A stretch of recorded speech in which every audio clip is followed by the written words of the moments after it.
Perkenalkan, kami dari kelompok 6. Hari ini kami ingin mempresentasikan tentang hasil pencarian kami tentang aksioma dan prinsip dasar etika Islam.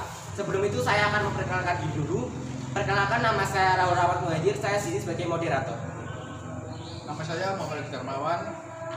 Perkenalkan, nama saya Muhammad Sarul. Perkenalkan, nama saya Dini Mujiazi. Perkenalkan, nama saya Fang Hoiria. Perkenalkan, nama saya Nur Imamah. Perkenalkan, nama saya Bella Permata Anjani. Seperti yang kita tahu, nilai-nilai yang merupakan intisari dari moral Islam ini merupakan aksioma yang kemudian dapat berlaku sebagai suatu titik mula pembuatan kesimpulan logis mengenai kaidah-kaidah sosial dan perilaku ekonomi yang secara Islam sah.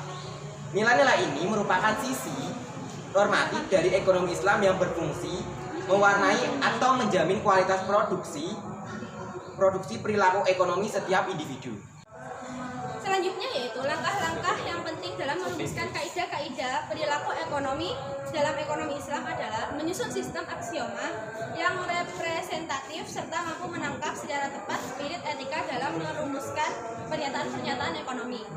Ajaran dasar moral Islam harus diambil sebagai perangkat aksioma minimal untuk menentukan keabsahan pernyataan-pernyataan logis tentang perilaku ekonomi dalam masyarakat Islam. Karena ajaran etika dalam Islam mengandung kekuatan dan seperangkat kepercayaan Islam yang universal. Nilai-nilai Islam ditransformasikan dalam seperangkat aksioma, kemudian dijadikan acuan dalam merumuskan perilaku ekonomi yang konsisten. Aksioma tersebut akan dijadikan dasar untuk merumuskan pernyataan logis yang mengandung generalitas tentang ekonomi Islam, untuk berfungsi sebagai dasar yang bisa menghasilkan pernyataan-pernyataan ekonomi dengan tingkat generalitas yang memadai. Maka perangkat aksioma etik harus memenuhi 5 sifat, yaitu: 1. Perangkat itu harus merupakan representasi pandangan yang memadai dan legitimate tentang etika Islam, yakni yang berasal dari Al-Quran dan Hadis.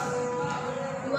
Kumpulan aksioma harus berbentuk dasar, yaitu bersifat praktis. 3. Independen, yang dibuktikan dengan menunjukkan bahwa tidak ada elemen dalam perangkat ini yang bisa dideduksi dari elemen lain. 4. Semua elemen harus konsisten satu sama lain dan tidak ada penyimpangan. 5. Daya prediktifnya mampu menghasilkan serangkaian elemen tunggal dan perangkat aksioma. Merumuskan aksioma etika. 1. Keesaan.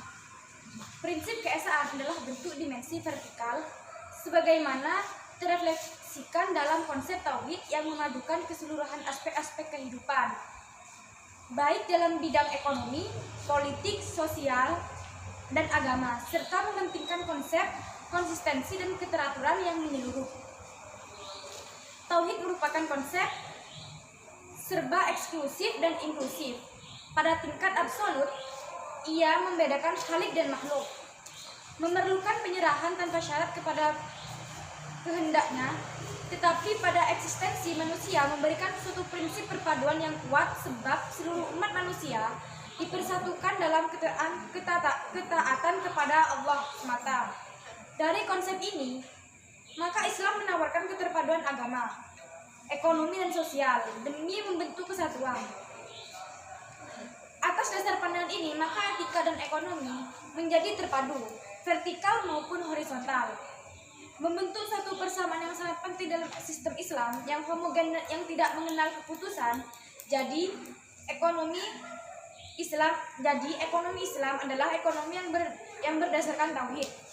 Landasan filosofis inilah yang membedakan ekonomi Islam dengan ekonomi kapitalisme dan sosialisme, karena keduanya didasarkan pada filsafat. Baik, yang kedua yaitu keseimbangan.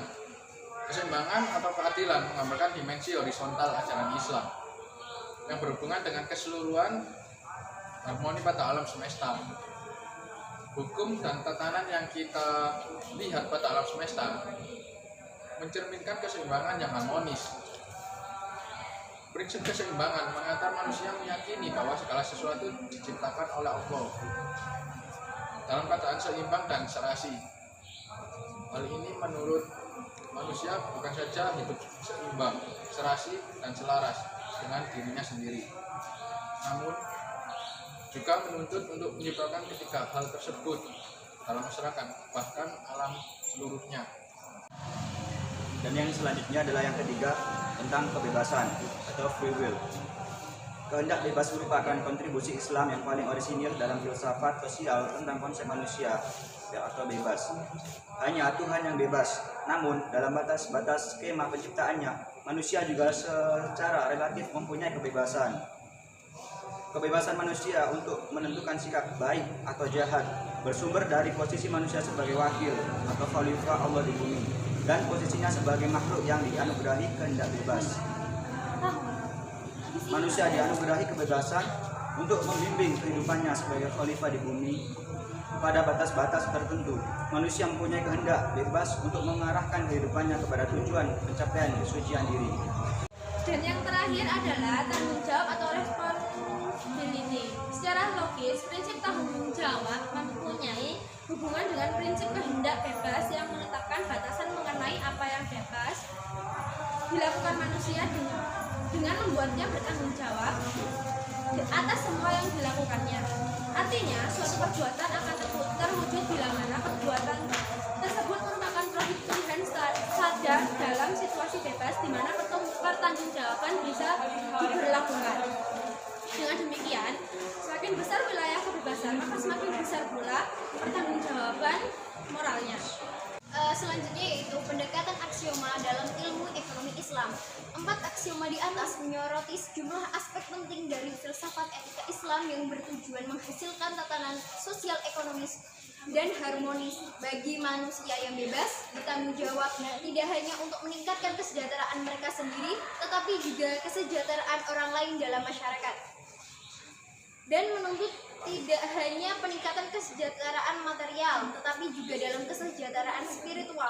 Dari uraian tentang aksioma etika yang merujuk pada pemikiran Naqfi, terlihat bahwa dalam ekonomi Islam, ajaran-ajaran Islam merupakan bagian yang integral. Bila dikaitkan dengan pembahasan tentang etika Islam yang merupakan bentuk dari pelaksanaan ajaran Islam itu sendiri, berarti dalam ekonomi Islam, etika menduduki posisi penting dan merupakan unsur yang integral dalam sistem ekonomi Islam. Namun, di sisi lain, Islam juga memberi ruang bagi manusia untuk mengatur pelaksanaan sistem ekonomi sesuai dengan situasi dan kondisi, yang berarti akan terjadi dialog antar etika dengan realitas tanpa merubah esensi syariat. Kesimpulan yang bisa kita dapat dari hasil dari presentasi hari ini adalah terdapat keterkaitan yang erat antara etika dan ekonomi, di mana pada awalnya ekonomi merupakan bagian dari permasalahan etika.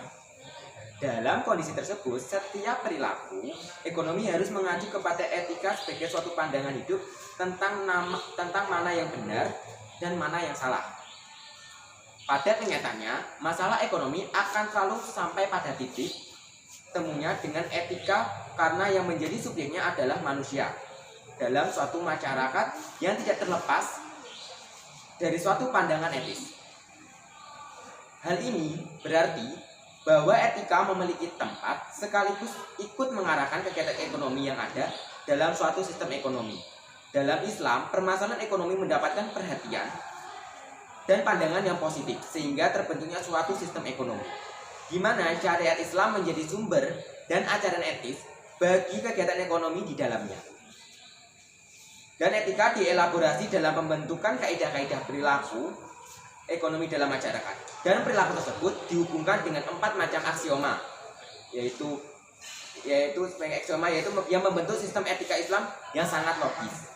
Dan sebagai makhluk termofosis atau aksioma tahmid yang diberikan mandat untuk menebarkan kebajikan dan keahlian dalam semua aspek kehidupan atau aksioma keseimbangan, manusia diberikan kebebasan ekonomi untuk meningkatkan usaha dan etos kerja atau aksioma kebebasan. Namun kebebasan ikhtiyariyah ini dengan cakupannya yang luas bermuara pada aksioma tanggung jawab, baik terhadap kehidupan sosial maupun kehidupan sendiri di dunia dan di akhirat kelak. Mungkin itu saja yang bisa kami sampaikan pada presentasi kali ini. Kurang lebihnya kami mohon maaf yang sebesar-besarnya. Wassalamualaikum warahmatullahi wabarakatuh.